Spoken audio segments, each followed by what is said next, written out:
So viewers, আপনি চাচ্ছেন আপনার ইউটিউব চ্যানেলে কোনো ম্যানেজার অ্যাড করতে, আপনি চাচ্ছেন যে আপনার ইউটিউব চ্যানেলে কোনো মার্কেটিং টিমের কোনো পার্সনকে অ্যাড করতে, বা কোনো মার্কেটিং এজেন্সির চ্যানেলকে অ্যাড করতে যারা আপনার ইউটিউবের এসইও এবং আপনার ইউটিউবের ভিডিও অপটিমাইজেশনের কাজগুলো করবে। হ্যাঁ, খুবই সিম্পল, আপনি খুবই ইজিলি কাজটা করতে পারবেন। আজকের ভিডিওতে আমি আপনাদেরকে দেখাবো আমরা কিভাবে ম্যানেজার অ্যাড করব। তো আমার ফ্রেন্ড, আমি চাচ্ছি ওকে অ্যাজ এ ম্যানেজার হিসেবে অ্যাড করতে।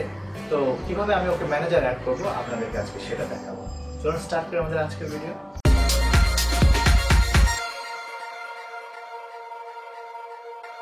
ভিউয়ার্স, আপনি যদি আপনার ইউটিউব চ্যানেলে ম্যানেজার অ্যাড করতে চান তাহলে আপনাকে যে কাজটা করতে হবে সেটা হচ্ছে আপনাকে ভিজিট করতে হবে, লগ ইন করতে হবে আপনার ইউটিউব চ্যানেলে। দেন আপনি ঠিক এরকম একটা ইন্টারফেস পাবেন। আপনি যখন ঠিক আপনার প্রোফাইল আইকনে ক্লিক করবেন, দেন আপনি ইউটিউব সেটিংসে ক্লিক করবেন। তো সেটা আপনাকে যে পেজটাতে নিয়ে যাবে, এরকম একটা ইন্টারফেস আপনাকে দেখাবে। আপনি ঠিক এখানে যদি ম্যানেজার্স একটা ট্যাব রয়েছে বা একটা অপশন রয়েছে অ্যাড অর রিমুভ ম্যানেজার্স, যেখানে আপনি ক্লিক করবেন অ্যাড অর রিমুভ ম্যানেজার্স, আর তখন এটা একটা নতুন ট্যাব ওপেন করবে এবং এটা আপনাকে ঠিক এরকম একটা ইন্টারফেস দিবে। তো আপনি যখন ম্যানেজ পারমিশনে ক্লিক করবেন, দেন আপনি এরকম একটা পপ আপ দেখতে পাবেন। দেন আপনি যদি ইনভাইট নিউ ইউজার্সে ক্লিক করেন তাহলে আপনি কারো ইমেল অ্যাড্রেস লিখলে, ধরুন আমি এখানে কারো ইমেল অ্যাড্রেস লিখছি ধরুন,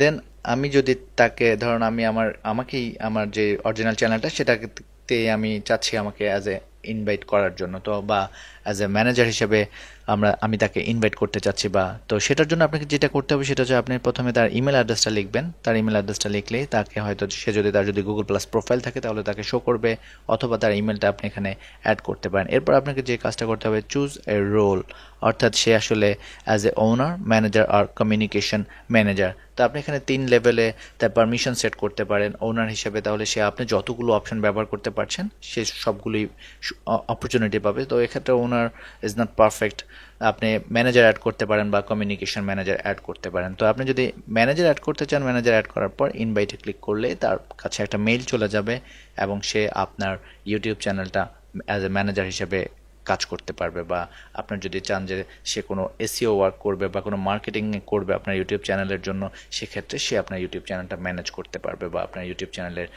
ভিডিওগুলো অপটিমাইজ করার জন্য দায়িত্ব পালন করতে পারবে। তো এইভাবে আপনার মূলত ইউটিউবে ম্যানেজার অ্যাড করতে পারেন। ভিউয়ার্স, ইউটিউবে ম্যানেজার অ্যাড করা খুবই সিম্পল, রাইট? যদি আপনার কাছে মনে হয় খুব সিম্পল, তাহলে যদি আপনার মনে হয় আপনার কোনো ম্যানেজার দরকার তাহলে অ্যাড করে নিন আপনার ইউটিউব ম্যানেজারকে। মেক শিওর কাউকে ওনার্স দেবেন না, কারণ ওনার যদি দেন সেক্ষেত্রে সে 100% আপনার ইউটিউব চ্যানেলটা ব্যবহার করতে পারবে, ইভেন সে তার পার্সোনাল ইচ্ছা যেটা সেটা পূরণ করতে পারবে, অর্থাৎ চাইলে সে আপনাকে ঝামেলা ফেলতে পারবে। তো অবশ্যই ম্যানেজার অ্যাড করবেন বা কমিউনিকেশন ম্যানেজার অ্যাড করতে পারেন, but never add owners. Viewers, যারা এতক্ষণ ভিডিও দেখেছেন অনেক অনেক থ্যাঙ্কস। আমার ভিডিও যদি আপনাদের ভালো লাগে তাহলে অবশ্যই আমার চ্যানেলটা সাবস্ক্রাইব করবেন, আমার ভিডিওগুলো আপনার ফ্রেন্ডদের সাথে শেয়ার করবেন। ভালো থাকবেন, সুস্থ থাকবেন, কথা হবে নতুন ভিডিওতে নতুন বিষয় নিয়ে।